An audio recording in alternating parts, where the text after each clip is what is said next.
जब कृष्ण के प्रति राधा का प्रेम समाज को चुभने लगा तो घर से उनके निकलने पर रोक लगा दी गई। लेकिन कृष्ण की बंसी की धुन सुनकर राधा खुद को रोक नहीं पाती थी। यह देखकर उनके घर वालों ने उन्हें खाट से बांध दिया था। पूर्णिमा की शाम थी। राधे को बंसुरी की मधुर आवाज सुनाई दी। उन्हें लगने लगा कि अपने शरीर को छोड़कर बस वहां चली जाए। कृष्ण को राधे की इच्छा और उस पीड़ा का एहसास हुआ जिससे वो गुजर रही थी। कृष्ण उद्धव और बलराम के साथ राधे के घर गए और राधे की छत पर चढ़ गए।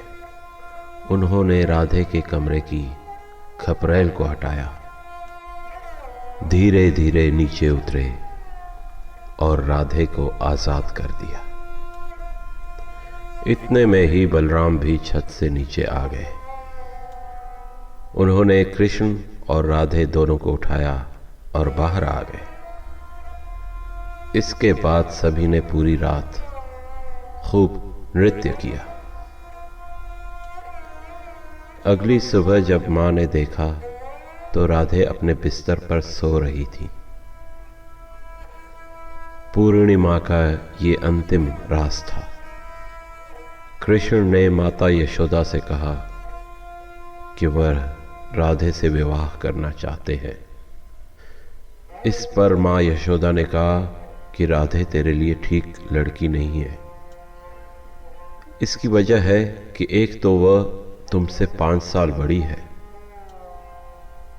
दूसरा उसकी मंगनी पहले से ही किसी और से हो चुकी है। जिसके साथ उसकी मंगनी हुई है वह कंस की सेना में है।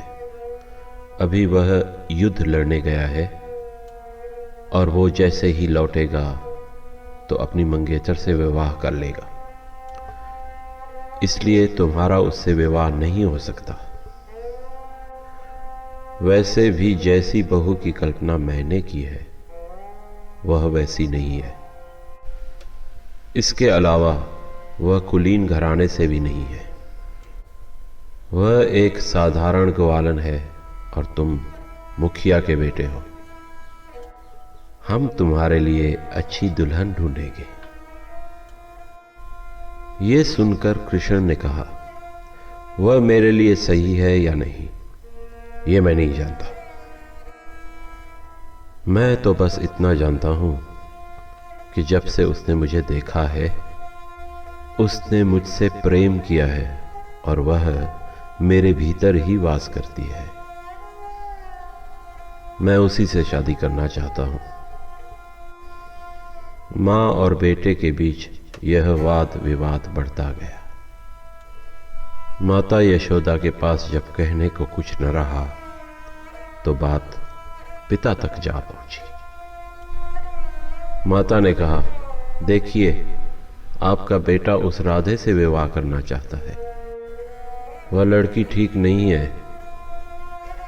वह इतनी निर्लज है कि पूरे गांव में नाचती फिरती है।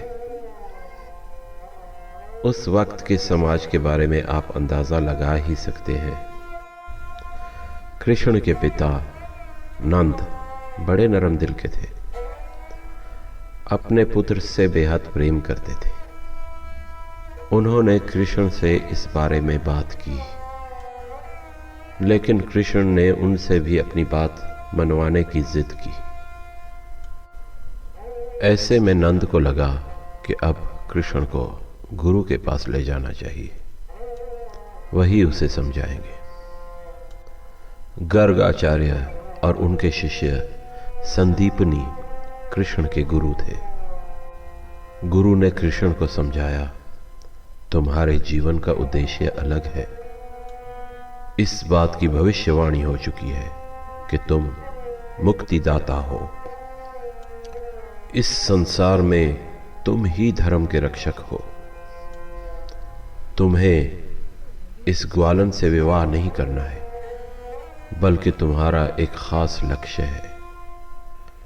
कृष्ण बोले, यह कैसा लक्ष्य है गुरुदेव? अगर आप चाहते हैं कि मैं धर्म की स्थापना करूं, तो क्या इस अभियान की शुरुआत मैं इस अधर्म के साथ करूं? आप समाज में धार्मिकता और साधुता स्थापित करने की बात कर रहे हैं। क्या यह सही है कि इस अभियान की शुरुआत एक गलत काम से की जाए? गुरु गर्गाचार्य ने कहा, धर्म विरुद्ध काम करने के लिए तुमसे किसने कहा? कृष्ण ने कहा, 8 साल पहले जब मुझे ओखली से बांध दिया गया था, तो यह लड़की मेरे पास आई थी। तभी उसकी नजर मुझ पर पड़ी। उस पल से मैं ही उसके जीवन का आधार बन चुका हूं। उसका दिल, उसके शरीर की हर कोशिका मेरे लिए ही धड़कती है। एक पल के लिए भी वह मेरे बिना नहीं रही है। अगर एक दिन मुझे न देखे तो वह मृतक के समान हो जाती है। वह पूरी तरह मेरे भीतर निवास करती है और मैं उसके भीतर। ऐसे में अगर मैं उससे दूर चला गया तो वह निश्चित ही मर जाएगी। मैं आपको बताना चाहता हूं कि जब सांपों वाली घटना हुई, अगर मैं वहीं मर जाता तो गांव में दुख तो बहुत से लोगों को होता, लेकिन राधे वहीं अपने प्राण त्याग देती। देखो, हर कोई सोचता है कि कृष्ण अजेय है, वो मर नहीं सकते, लेकिन खुद कृष्ण अपनी नश्वरता के प्रति पूरी तरह सजग थे। गर्गाचार्य ने कहा, तुम्हें नहीं लगता तुम पूरी घटना को कुछ ज्यादा ही बड़ा चढ़ाकर बता रहे हो? कृष्ण ने कहा, नहीं, मैं बड़ा चढ़ाकर नहीं बता रहा हूं, यही सच है।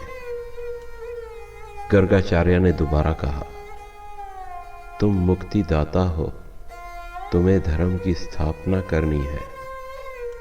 कृष्ण बोले, मैं मुक्तिदाता नहीं बनना चाहता। मुझे तो बस अपनी गायों से, बछड़ों से, यहाँ के लोगों से, अपने दोस्तों से, इन पर्वतों से, इन पेड़ों से प्रेम है और मैं इन्हीं के बीच रहना चाहता हूं। ये सब सुनने के बाद गर्गाचार्य को लगा कि अब समय आ गया है कि कृष्ण को उसके जन्म की सच्चाई बता दी जाए। इसके बाद गर्गाचार्य ने कृष्ण को नारद द्वारा उनके बारे में की गई भविष्यवाणी के बारे में बताया। पहली बार उन्होंने कृष्ण के साथ ये राज साझा किया कि वह नंद और यशोदा के पुत्र नहीं है। कृष्ण बचपन से नंद और यशोदा के साथ रह रहे थे और अचानक उन्हें बताया गया कि वह उनके पुत्र नहीं है।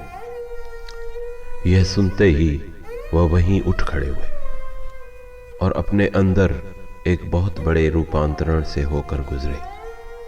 अचानक कृष्ण को महसूस हुआ कि कुछ ऐसा था जो उन्हें अंदर ही अंदर झकझोरता था, लेकिन वह इन उत्तेजक भावों को दिमाग से निकाल देते थे और जीवन के साथ आगे बढ़ जाते थे। जैसे ही गर्गाचार्य ने यह राज कृष्ण को बताया, उनके भीतर न जाने कैसे कैसे भाव आने लगे।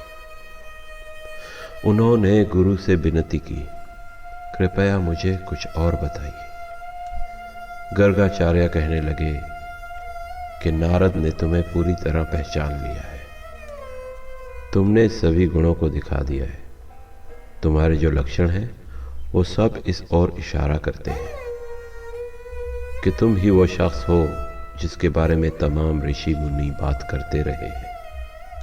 नारद ने हर चीज की तारीख, समय और स्थान तय कर दिया था और तुम उन सब पर खरे उतरे हो।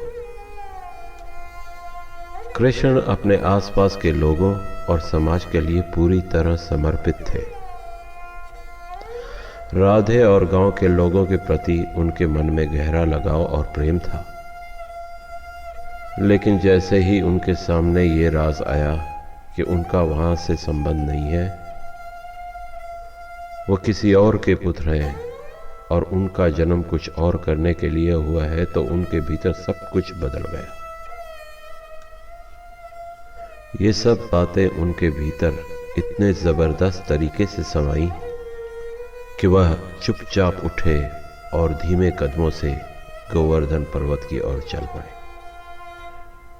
पर्वत की सबसे ऊंची चोटी पर पहुंचे और वहां खड़े होकर आकाश की ओर देखने लगे। सूर्य अस्त हो रहा था और वह अस्त हो रहे सूर्य को देख रहे थे। अचानक उन्हें ऐसा लगा कि एक जबरदस्त शक्ति उनके भीतर समा रही है। यही उनके अंदर ज्ञानोदय हुआ और उस पल में उन्हें अपना असली मकसद याद आ गया। वो कई घंटों तक वहीं खड़े रहे और अपने भीतर हो रहे रूपांतरण और तमाम अनुभवों को देखते और महसूस करते रहे। वो जब पर्वत से उतरकर नीचे आए तब वो पूरी तरह बदल चुके थे। चंचल और रसिक ग्वाला विदा हो चुका था। उसकी जगह उनके भीतर अचानक एक गहरी शांति नजर आने लगी। गरिमा और चैतन्य का एक नया भाव दिखने लगा। जब वह नीचे आए तो अचानक वे सभी लोग उनके सामने नतमस्तक हो गए। जो कल तक उनके साथ खेलते थे और नृत्य करते थे, उन्होंने कुछ नहीं किया था। वो बस पर्वत पर गए, वहां कुछ घंटों के लिए खड़े रहे और फिर नीचे आ गए।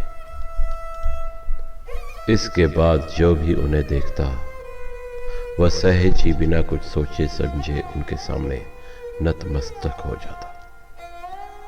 कृष्ण को पता था कि अब उन्हें वहां से विदा लेना है। जाने से पहले वह अपने उन लोगों के साथ एक बार फिर नृत्य कर लेना चाहते थे।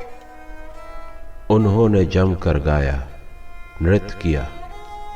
हर किसी को पता था कि वह जा रहे हैं,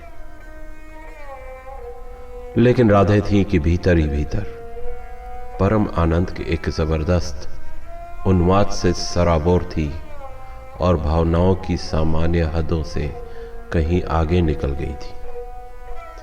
वह इतनी ज्यादा भाव विभोर और आनंदमय हो गई कि अपने आसपास की हर चीज से वह बेफिक्र हो गई।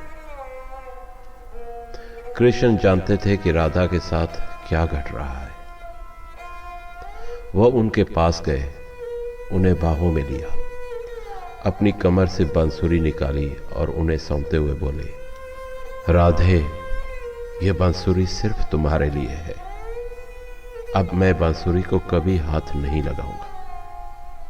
इतना कहकर वो चले गए। इसके बाद उन्होंने कभी बांसुरी नहीं बजाई और उस दिन के बाद से राधे ने कृष्ण की तरह बांसुरी बजानी शुरू कर दी।